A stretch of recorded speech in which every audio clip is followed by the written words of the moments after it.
सभी भक्तों को जय सीताराम, राम राम, जय माँ कालका, ओम शिव गोरक्ष। आज की वीडियो में मैं आपको बताऊंगी कि दैवीय शक्ति किस स्टेज में आके आपके कान में बताती है।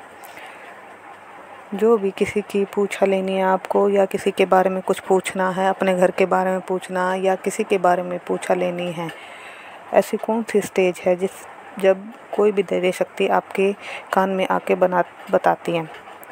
ऐसा नहीं है कि वो शुरुआत में ही आपको ये सब बताने लगती है। उसके लिए एक स्टेज होती है जिसमें वो शक्तियाँ आपके कान में बताने लगती हैं और आपके हर कार्य करने लगती हैं। किसी भी के लिए अगर आपको कोई पूछा लेने हैं, कोई भी दरबार में अगर आप देखते हो कि कोई भी पूछा लेता है, कैसे वो भगत उसको वो शक्ति उसके कान में बताती है।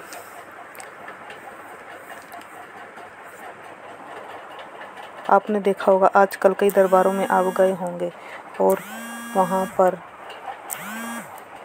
वो भगत जिसकी भी पूछा लेता है और अपनी शक्तियों से वो पूछता है तो वो तुरंत उनके कान में बताती है। वो इसलिए होता है, उन्होंने उन शक्तियों को उतना जागृत कर रखा है कि वो तुरंत उनके एक आग्रह करने पर उनके सारे काम करती हैं।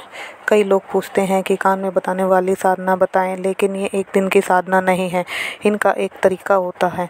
ये स्टेज टू स्टेज काम करती है। इसके लिए शक्तियों को आपको प्रसन्न करना होता है, उनको जागृत करना होता है, उनकी सेवा करनी होती है, जब तब करना होता है। ये एक दिन का काम नहीं है, ना ही ये एक हफ्ते का है। इसके लिए आपको उनकी सेवा करनी होगी और उनको प्रसन्न करना होगा। उसके लिए आपको जप करना होगा, तप करना होगा, व्रत करने होंगे और उनके सिद्ध पीठ दरबारों में जाना होगा। ऐसी कई नियमों का पालन करना होगा। इसमें साधक के अंदर घमंड नहीं होना चाहिए, अहम नहीं होना चाहिए, मैं नहीं होना चाहिए। जैसा आप सोचोगे और तुरंत काम होगा। ये केवल एक दीपक जलाने से नहीं होगा। उसके लिए आपको कई सेवा करनी होगी। सबसे पहले आपको अपने शरीर का शुद्धिकरण करना होगा। जब आप पूजा करोगे तो सबसे पहले वो आपको पवित्र करती हैं। फिर जब आपके शरीर का शुद्धिकरण होगा, फिर वो आपके शरीर में उनकी ऊर्जा आती है। पहले 1% आएगी, 2% आएगी, फिर 5% आएगी, 20% आएगी। ऐसे वो ऊर्जा का स्तर बढ़ता जाएगा, तभी दैवीय शक्तियाँ आपके कान में पूछा देती हैं।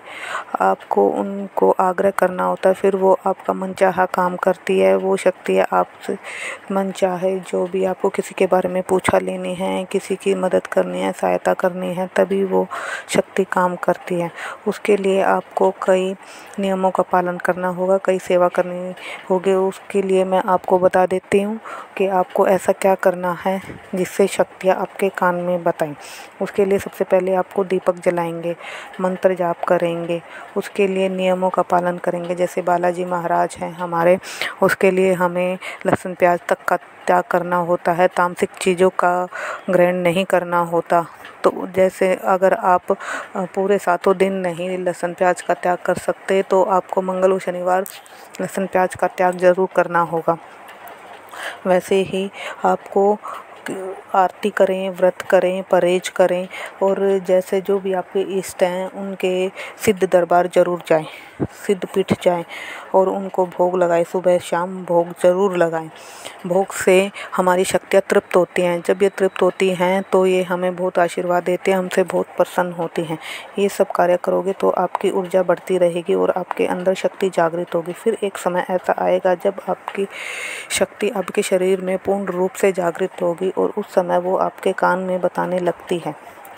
तो जय सीताराम। अगर आपको जानकारी अच्छी लगी हो तो शेयर करें, लाइक करें, सब्सक्राइब करें और बेल आइकन पर क्लिक करें। वीडियो को फॉलो ज़रूर करें। अगर आपको ये जानकारी अच्छी लगी हो तो कमेंट में लिखना। अगर आपको किसी भी विषय में जानकारी चाहिए तो हम बताएंगे।